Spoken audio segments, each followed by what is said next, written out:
আমি এই যে গত কয়েকদিন আগে আরেকটা ভিডিও হয়েছে ভাইরাল, সেটা হচ্ছে যে রাজহাঁস দিয়ে উনি কাজ করাচ্ছে। তো এটা ভিডিও আপনারা দেখেছেন, এটা মনে হয় চীনে ঘটেছে। হ্যাঁ, চীনে ঘটেছে এটা, যে রাজহাঁস উনি ছোটোকাল থেকে একটা রাজহাঁস লালন পালন করতেছে। ও রাজহাঁসের সাথে আরও রাজহাঁস ছিল, ওরা সবাই মারা গেছে, একটা রাজহাঁস জীবিত ছিল। তো উনি ছোটোকাল থেকে ওনার আশা ছিল যে উনি রাজহাঁসের হাতে কোনো কাজ করাবে।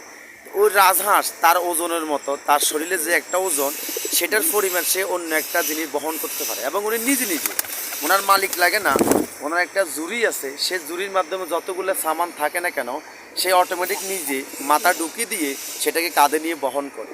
আসলে আপনি আমরা যদি চেষ্টা করি, আমরা কিন্তু পশু পাখির এত অনেকগুলো কাজ করাতে পারি এবং পশু পাখিকে প্রশিক্ষণ দিতে পারি। তো আপনারা যদি পশু পাখি নাই ফালেন, তো আপনারা প্রশিক্ষণ কীভাবে দিবেন? হ্যাঁ, আবার আপনারা পশু পাখি পালবেন যে আমাদের বন্য পশু পাখি না, যেগুলো আপনি পালতে পারবেন, বাংলাদেশে আইনে কোনো বাধাগ্রস্ত নেই, সেগুলো অবশ্যই পালবেন। এদেরকে আপনি প্রশিক্ষণ দিবেন। আপনি দেখেন পশু পাখির এতে আপনি অনেক কাজ করাতে পারবেন।